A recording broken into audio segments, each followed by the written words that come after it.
information, information, information. And the clients I work with, and I believe in mastery. All right. So when you have so much information out there, people jump from one thing to the other, to the other, to the other, to the other. You got to master something first. Yep. And then after you've mastered that, you understand it, then you go on to the next thing. You know, I hear people all the time that says, listen, I read 30 or listened to 30 books this month. Yeah. Well, did you actually master anything that you read in those books? Yeah. Are you just counting, you just want to say, impress people with a number? I would rather have you read 2 books, understand the concept, master the concepts, can you apply to it, then move on to something else. Yep, absolutely. Do you feel like that's more common in like this social media day and age, or is that something that's always existed? No, I think it's more common now because information is so readily available. Yeah. Believe it or not, I think I'm a couple of months older than you are. Yeah. So say, just I might have you beat. So, now everything it's available in your phone. You just Google something, you bing it, it's right there. Yep. In my day, you actually had to go get a book. We didn't even have audio books back then. You had to go get the book. You had to physically read it. You had to understand it. You had to study it. Yep. And you only had a certain amount of time because you had to return the book back to the library. Yep. So somebody else can check it out. Now you start to understand something, and then somebody else tells you, "Oh, you need to listen to this," or you forget about what you were listening there, and then you go to something else. It's just what you said is the length of this podcast. In order to get the most out of this podcast, the other podcasts that you've done, is you got to finish the whole podcast. And if you do that in the information you're getting, it sets a tone for basically everything you do in life. Yeah. You're going to end up bailing before you finish. Like I always say, anybody can start something. You know how many people say, man, I'm going to start a podcast. I'm going to start a podcast. Yeah. All right. How much work have you put in to get to these many listeners, to put this finished product out? And you're constantly evolving, because from every podcast you do, you learn. When you finish it, you learn something else. Yeah. But if you don't finish it, you never learn all the way through. Yep. That's why I said, if you're going to start it, finish it. If you're going to listen to something, you can only listen to 30 minutes. Remember where you at. Finish what you started. Yeah. Yeah, it's crazy. I just feel like even like on I don't mean to blame social media so much, but I do think it is a lot to blame. Like you also see all of these different like supposed successful people. And I think it's so distracting for like a young person trying to figure out what they want to do, because you see, oh, this guy made millions of dollars on his online store. I'm going to go start an online store. And then this guy, no, he was selling t-shirts. I'm going to go sell t-shirts. And no, this guy's a rapper and he's only been rapping for 6 months. I'm going to go do that. And it's like, it just leads to this, like, you can just be so scattered for a decade. And then you come out on the other side and you're like, oh shit, like I work at Starbucks and none of that worked out. Exactly. That's what I'm saying. Focus in on one thing. I always tell people, focus in on one thing and do it better than anybody else. Mm-hmm. Make yourself so invaluable that they will find you. There's individuals that work for major corporations that only do 10% of the work. Yep. But that 10% they do is so invaluable that the company needs them. Yep. They're a specialist. Yep. But people are trying to do they're looking for the quick fix. They're looking, this generation now, because everything is so readily available, they think success should be that quick. Yep. It should pop up like that, and it doesn't work like that. It's what you don't see behind the background. An example today flight was 3.5 hours delayed. Yeah. All right. You figured it out. Yeah. You figured it out. Yeah. All right. People have such a hard time figuring things out because they don't know what to do. Yeah. They're so confused. Yeah. It's rough. I notice it a lot now. Okay. So I'm going to ask you the really stupid question. What would you call what you do? Mindset isn't the word I like to use.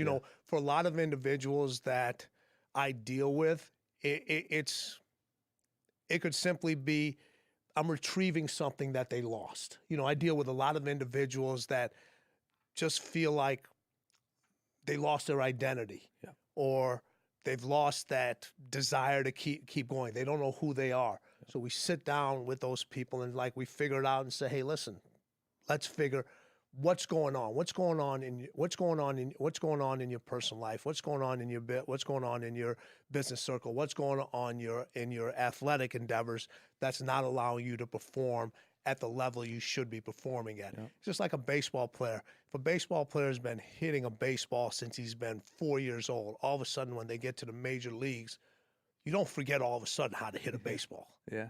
All right. But it seems like some guys do. Exactly. Now we come in and we figure out what happened to get this person to the point. Is it the big contract? Yeah. All right. Is it some off the field issues?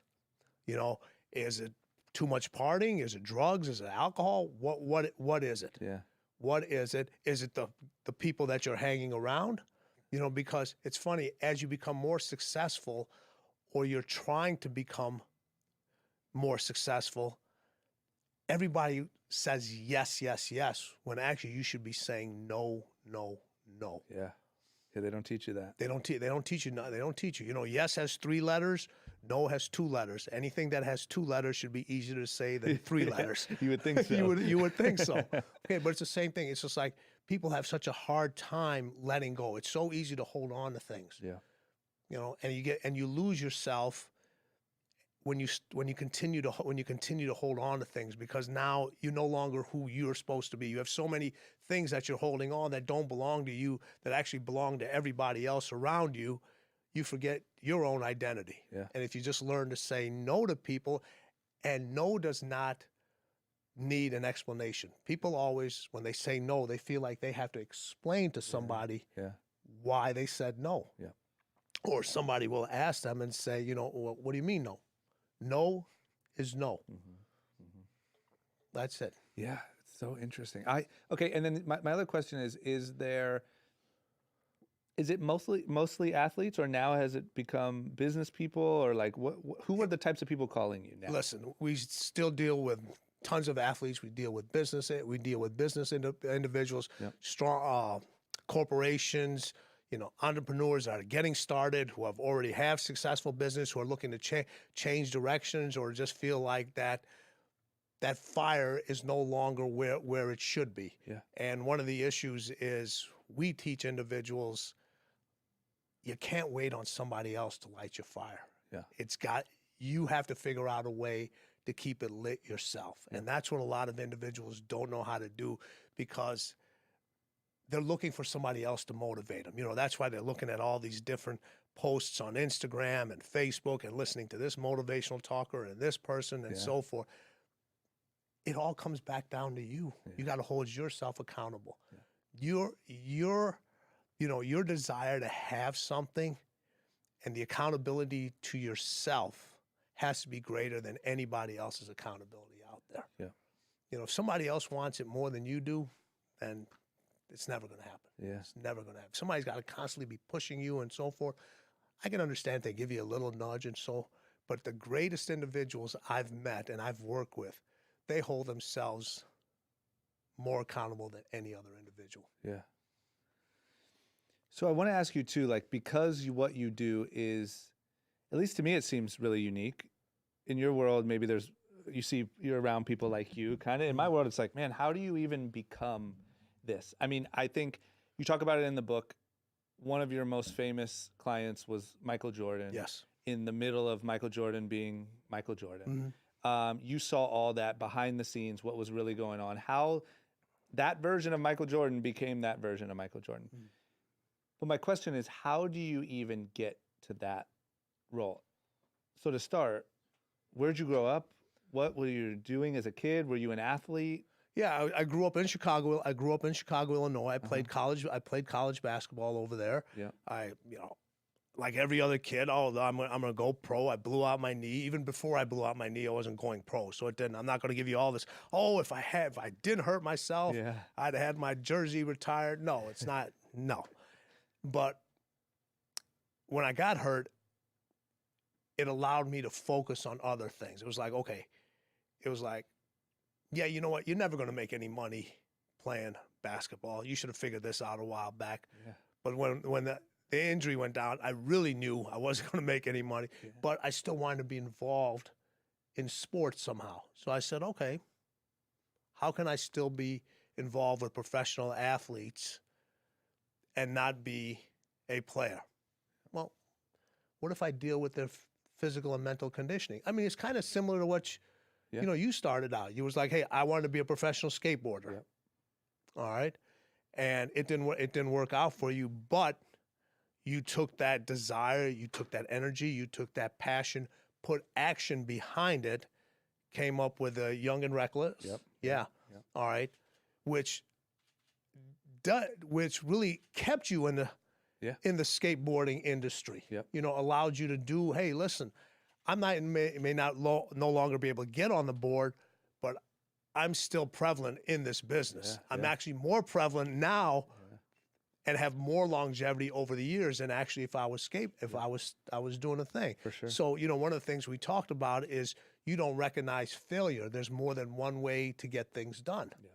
Can I ask you quickly too? Because I think I see a lot of people, or I've known some, that have this dream that they hold on to so tightly at a young age.